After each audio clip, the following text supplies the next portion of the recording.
National Socialist Council of Nagaland Isak Muiva NSCN-IM has issued an ultimatum demanding third-party intervention to address what it described as India's betrayal of the framework agreement's term, or else it would be compelled to resume armed resistance to defend Nagaland's unique history and sovereignty.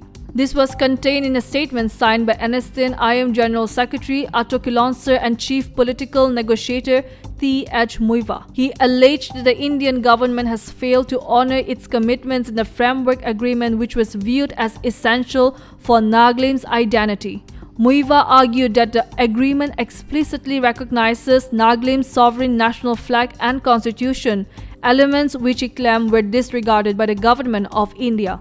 Muiva further asserted that the NSCN-IM would no longer pursue peaceful means due to what he called ignominious betrayal by the central government. He warned that if any conflict arises, the responsibility for any adverse consequences would lie with New Delhi for breaching its commitment. While emphasizing readiness for armed struggle, Muiva stated that NSCN-IM, however, remained open to an honorable political settlement, provided India fully respects the framework agreement's term. He urged Nagaland's people to prepare for any outcome, expressing confidence in their resilience and commitment to their cause.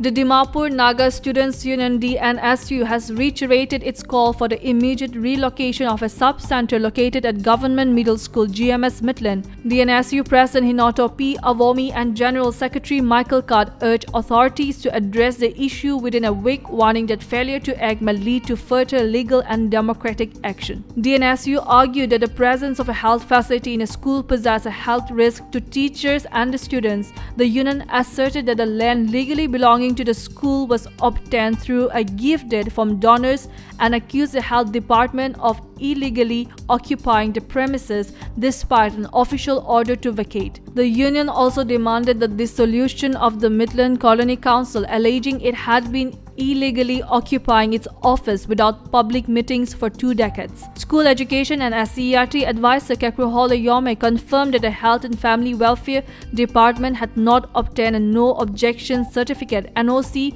for establishing the wellness center within GMS Midland. Yome emphasized the inadequate space at GMS Midland and expressed optimism that the issue would soon be resolved in collaboration with local authorities.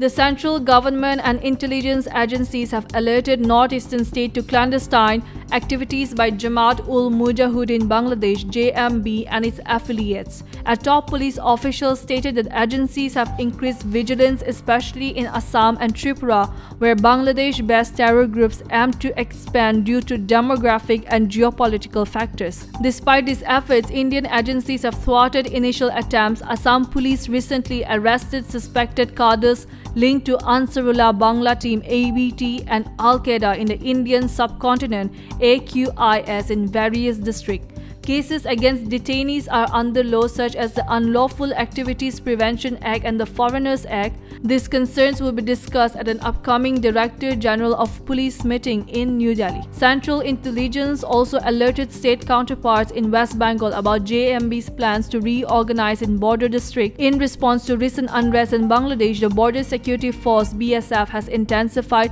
surveillance along the 4,096-kilometer border to curb infiltration. The Rising People's Party (RPP) has objected to a Dimapur Municipal Council (DMC) notification allowing shops to open after 12 p.m. on Sundays during this festive season. Citing Nagaland's Christian identity, RPP stated that Sunday is a day of rest and such a decision disrespects this principle.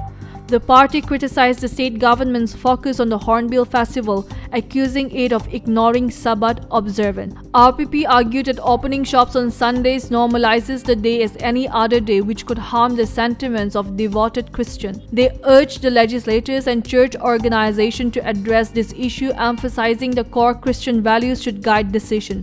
RPP warned that ignoring this principle risks diminishing the cultural and spiritual identity of the coming generation.